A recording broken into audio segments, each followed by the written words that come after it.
Mataji's.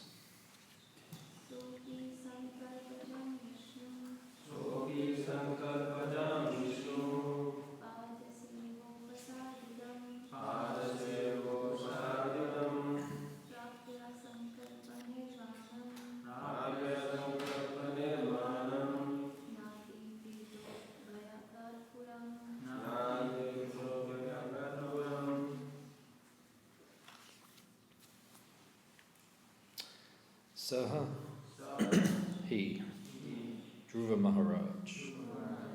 The microphone is too loud. Api, although. Sankalpajam, the desired result. Vishnu, of Lord Vishnu. Padaseva, by serving the lotus feet. Upasaditam, obtained. Prapya, having achieved. Sankalpa, of his determination. Nirvanam, the satisfaction. Na, not. Atiprita, very much pleased. Habyagat, he returned. Puram, to his home. Translation and purport by His Divine Grace A.C. Bhaktivedanta Swami Śrīmad Prabhupada.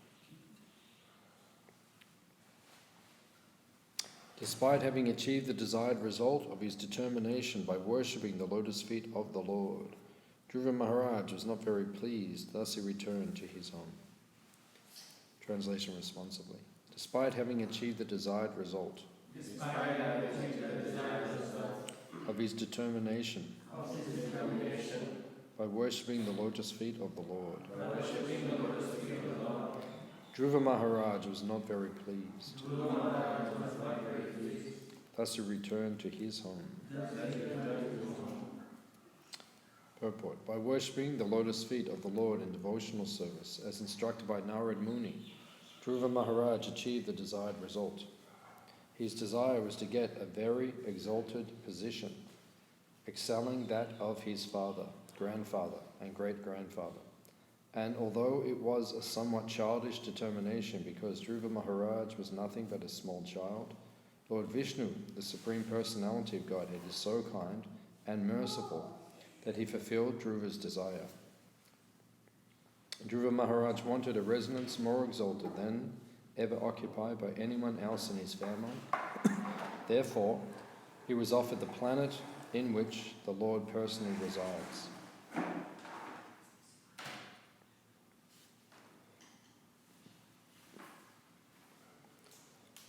And his determination was completely satisfied. Still, when Dhruva Maharaj returned home, he was not very much pleased, for although in pure devotional service there is no demand from the Lord, because of his childish nature he had demanded something. Thus, although the Lord also fulfilled his desire, he was not very pleased. Rather, he was ashamed that he had demanded something from the Lord, for he should not have done this.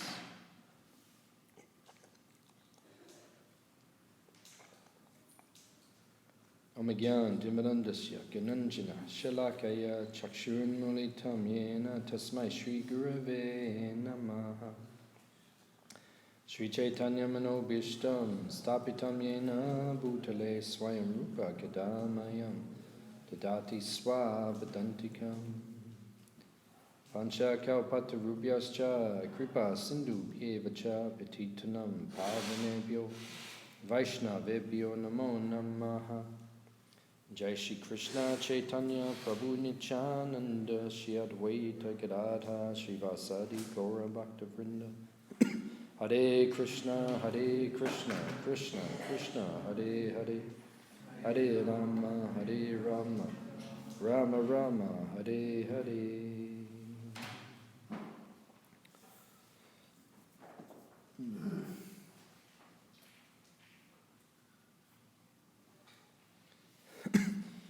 So there's a famous and significant pastime from the Bhagavatam, 4th canto, the pastime of Dhruva Maharaj. So the first point which Prabhupada makes in the purport is that to become successful, he followed the instructions of his guru. So to become successful in devotional service, you must have a guru. Therefore, Rupa Goswami says, when he lists 64 angas of bhakti, 64 items of devotional service, the first one is Ado Guru Pada Shraya. Ado means to begin with. You must have a guru. Pada Shraya. Ashraya means taking shelter. Of the Guru Pad means of the lotus feet of the spiritual master. That is how spiritual life begins. If you don't take shelter of a guru, you can't progress in spiritual life. And attachment to your guru is the methodology to become advanced in devotional service. You see, the most advanced devotees are those who are most attached to the guru and the instructions of the guru. So you'll see Prabhupada as the primary example. He was the most attached to the spiritual master and the instruction of the spiritual master. How many disciples did Bhaktisiddhanta Saraswati Thakur have? 60,000 disciples.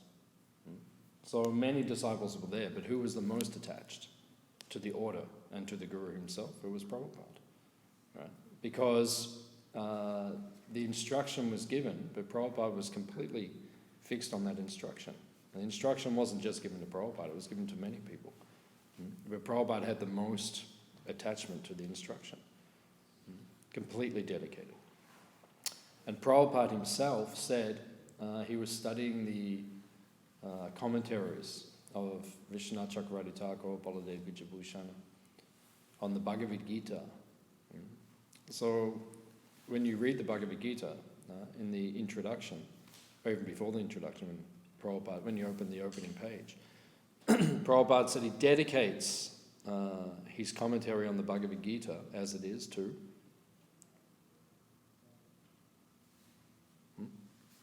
Baladev Vijayabhushana. He said, who wrote such a wonderful commentary on Govinda Bhashya. So Baladev Vijayabhushana's guru was Vishwanath Chakravarti Thakur. And when Prabhupada read the commentary of Vishwanath Chakravarti Thakur to that famous verse, Vyavasa Yatmika Buddhi, Ekeha Kudunandana, right? And then Vishwanath Chakravarti Thakur says that in life, in death, whether waking or sleeping, he says that the order of the spiritual master is my only meditation. So that shows the dedication that a disciple should have. And Prabhupada said when he read that, it struck him. Even Prabhupada was struck by that kind of dedication.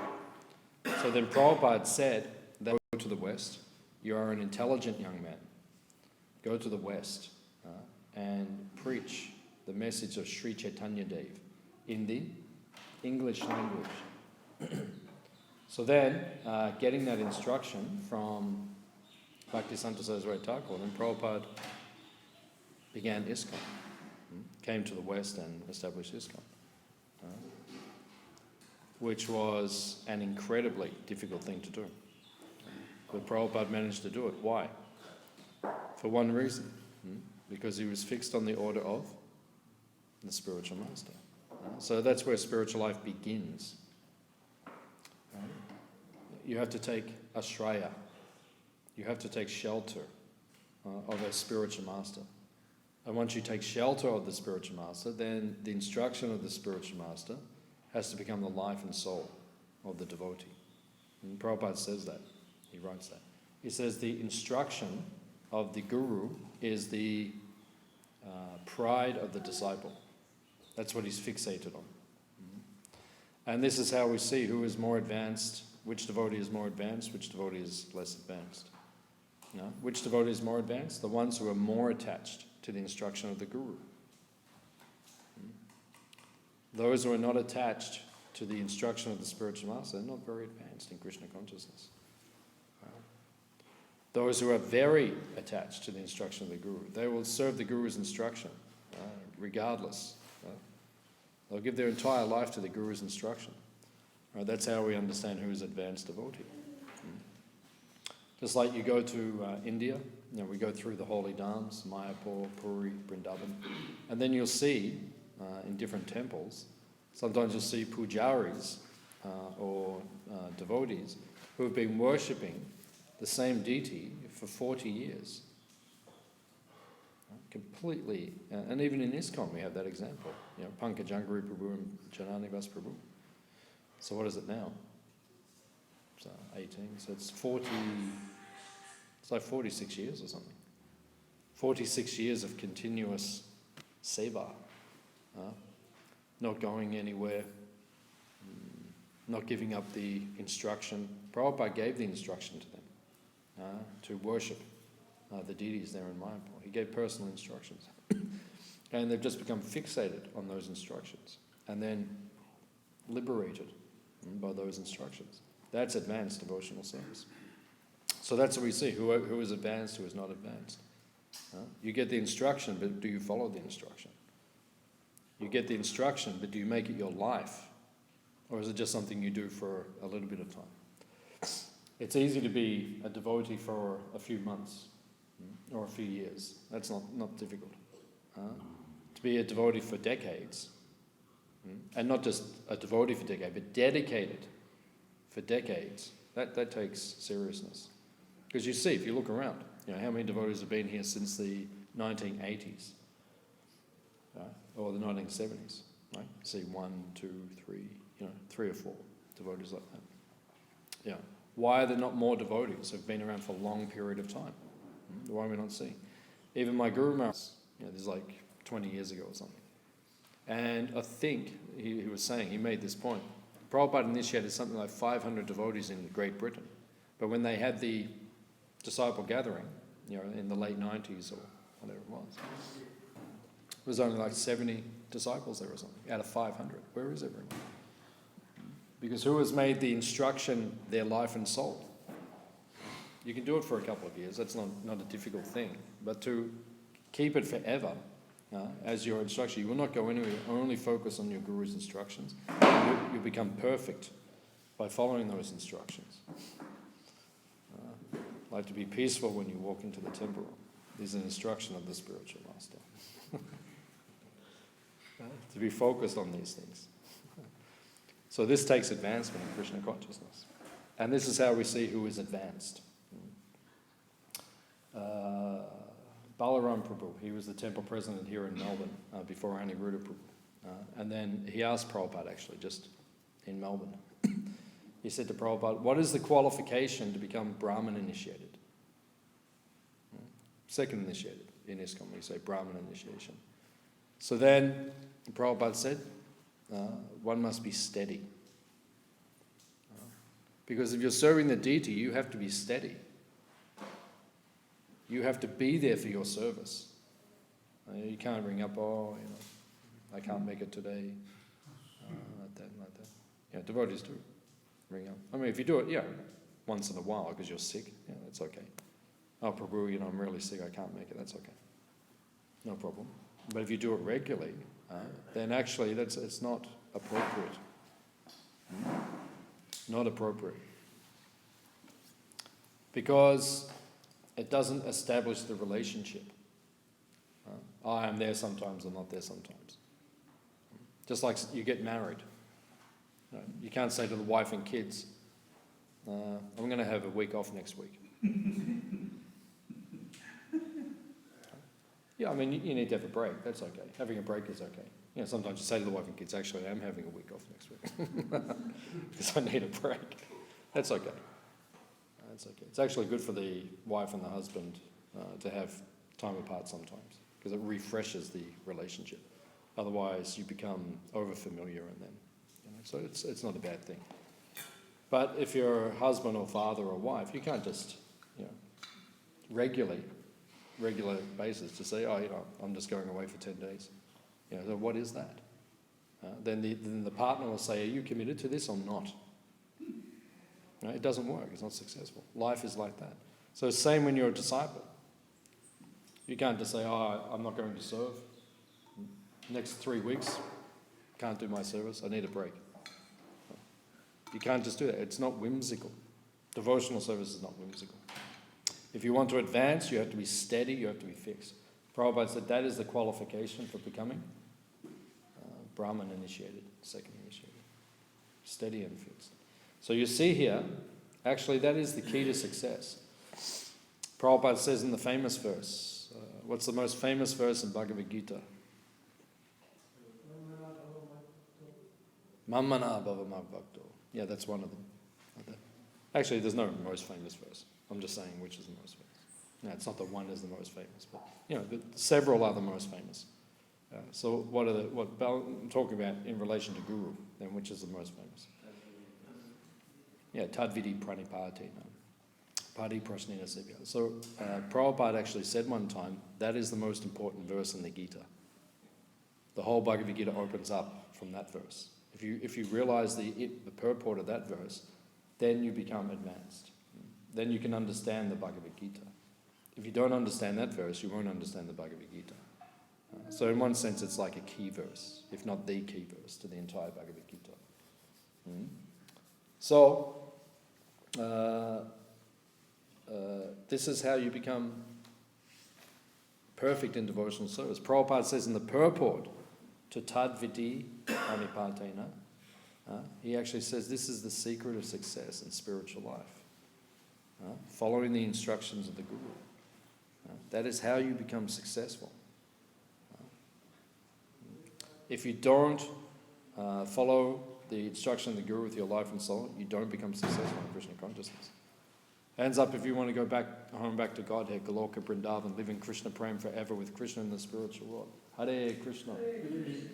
Everyone says that. Everyone goes, yeah. But are you willing to pay the price? Are you willing to pay the price? Do you even know what the price is? Just like you walk into the shop, right? You're buying jewelry. You see one necklace, right? It has diamonds, rubies, sapphires, emeralds. Right? It's worth $20 million. Right? Do you even know how to buy that? For a start, do you even know what it's worth? Someone says $20 million. Oh my God. Right? Do you have the required resources to purchase that? So you say you want to get Krishna Prem, then what is the price? Do we even know what the price is? To get Krishna Prem. You say you want it, but then you have to pay for it. You say you want to go to the spiritual world, live with Krishna, you have to pay for it. It's not free. If it was free, we'd be there right now. We wouldn't have left in the first place. If it was free, it's not free. All right? There are, how do you say it? What's the word? The word's not coming into my head. There are requirements, or what's the word? Yeah, prerequisite. Good editing word. No, but there's another word, it's not coming into my head. What's the word? It's like, I can't think of the word, but it's like you have to have the requirement to purchase that thing. You want to be in Goloka Vrindavan, there is a prerequisite. You have to have, right, the proper pay, otherwise you can't just go there. Otherwise we would be there now, we wouldn't have left in the first place. But Krishna requires that you have a certain state of consciousness to be there. And obviously we don't have that consciousness right now, otherwise we would be there. So there is something which needs to evolve. Right? We forgot Krishna, and now, by following the process of sadhana, bhakti, we're reviving that lost Krishna consciousness once again. So to get back into the spiritual world, you have to pay the price. Now, what is the price? There's one book by Bhaktivedanta. The book is called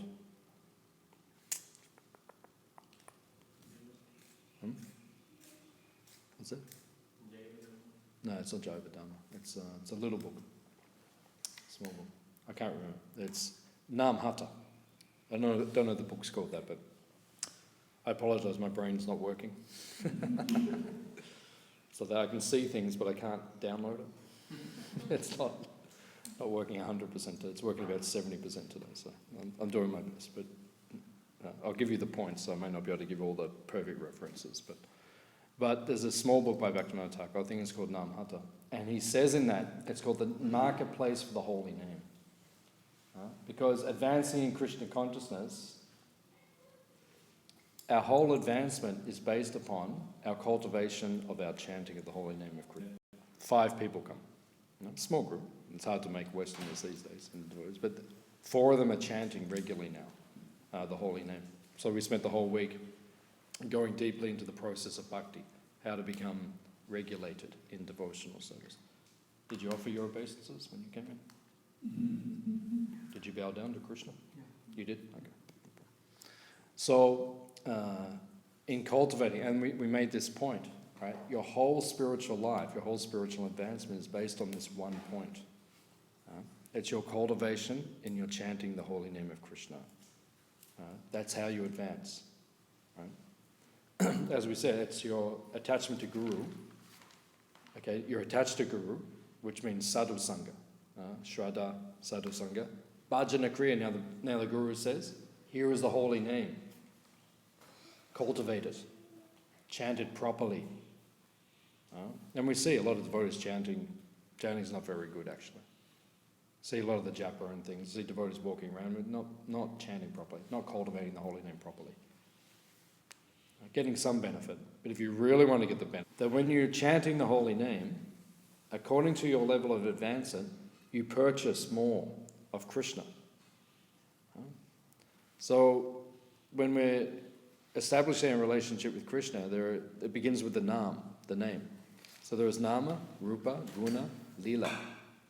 Right? So when you get to the platform of shraddha, sadhu sangha, bhajana kriya, anartha nivritti, you're cultivating the name. But then if you want to attain the rupa, or the form of Krishna, in other words, when you're chanting and meditating, you close your eyes and you're chanting, and then the form comes into your consciousness. Right? What level of bhakti is that? Where the form starts to come in. Right? That is nishta. Nishta means steadiness. It means the anarthas are at least 70% gone, Prabhupada explains. Then, when you chant, Krishna's form will come into your mind. Just like, if I close my eyes, I chant Shukade Prabhu, Shukade Prabhu, Shuka Shuka Prabhu Prabhu, Shukade, like that. So if I begin to chant his name, so I close my eyes, I say Shukade Prabhu, I can see him in my mind, right? We can all do that, right? From Nam comes Rupa, right? So we experience that in this world. When I chant, someone's form comes to my mind, isn't it? Right? Like I say now, I say Mahatma Gandhi, right? Gandhi, Gandhi, Mahatma, Mahatma, Gandhi, Gandhi. Like that. So if you chant Mahatma Gandhi, and you close your eyes, you can see that form, right? So when you're chanting Hare Krishna, Krishna Krishna, Hare Hare, Hare Rama, Rama Rama, then Radha Krishna, Hare Krishna, should be coming into your mind. But at the moment, because there are too many anarthas blocking the way, you chant Radha Krishna, but you can't see them. Begin to see Radha Krishna come into the consciousness. Prabhupada actually says when you're chanting Hare Krishna, Radha and Krishna are dancing on your tongue. No, the whole Rasa Leela is taking place. You can't see it. Because we're looking at everything else. Our mind is all over the place. So then how do you see Radha and Krishna? But to purchase the form, you have to at least come to the level of nishta, right? And then ruchi, asakti, bhava. Then as you go through, then you get to the higher levels. Right? And when you go up to asakti, then you begin to purchase everything to some degree. Right? The guna, the lila, right? The pastimes of Krishna, they also manifest. Right? And then bhava, they begin to... In bhava, you actually see the pastimes. See them. Like there, it all manifests right in front of you. But then it disappears again. And then your mind goes mad.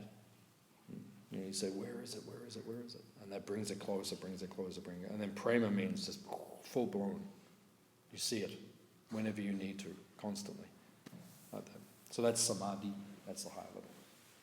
So if you want to go back to Godhead, hands up if you want to go back to Godhead, live with Krishna eternally in the spiritual world, unlimitedly, Goloka Vrindavan. So then you have to pay the price. That's the point. Understand what the price is. We don't even know what the price is. It's like we go to India. So go to India, and then you go to the the shop, right? And you say, give me a limca. And the guy gives you a limca. And then you pull out Australian dollar, right? And you give it to him. And the guy looks at you like, well, actually he'll put it in his pocket because it's worth more.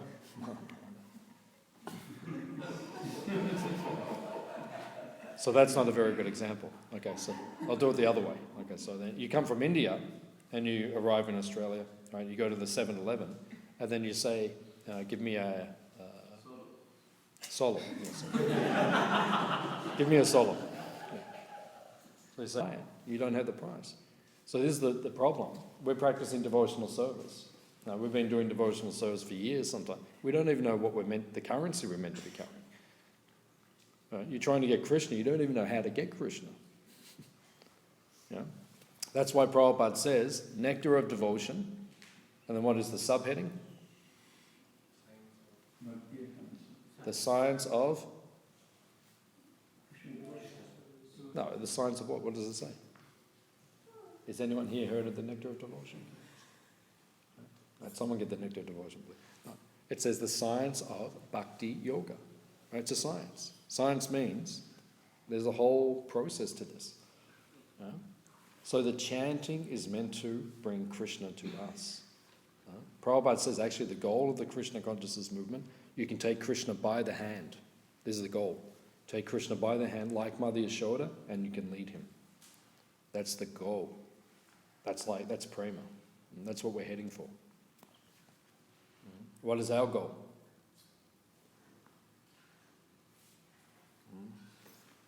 We just want avocados at breakfast.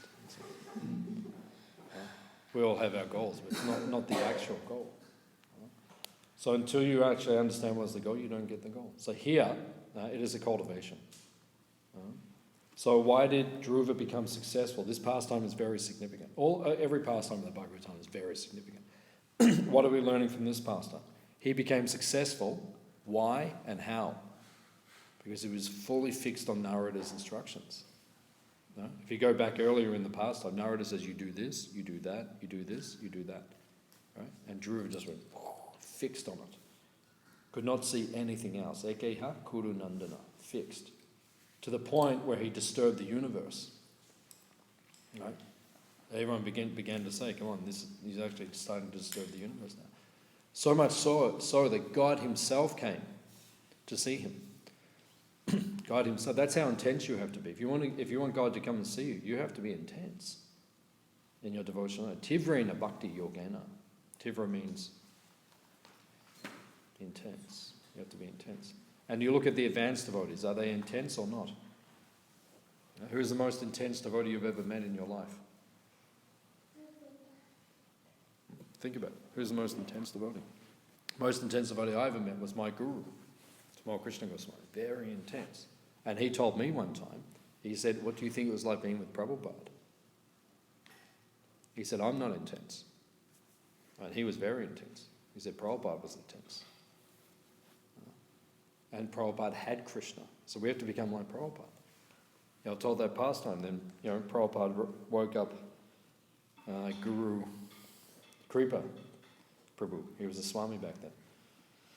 And he comes into his room at 1 o'clock in the morning. Prabhupada said, what were you doing? He said, sleeping. He said, why were you sleeping? He said, Prabhupada, I'm taking rest so I can do my service. Why are you not here translating with me? Prabhupada, because you're a Paramahamsa. Why you are not a Paramahamsa? And he just speechless, couldn't say anything. Prabhupada said, go and take rest. But the point is, why was Prabhupada sleeping 2 hours and getting up and translating like that. But he was so intense. And actually Prabhupada said that didn't happen automatically. Sleeping 2 hours wasn't, Prabhupada said he cultivated that. Even Prabhupada, it was a cultivation. He had to reduce as time went by. You see, when he first came to America, he wasn't actually as intense as he was a little bit later on, in 65 when he came. Right? But then as he stayed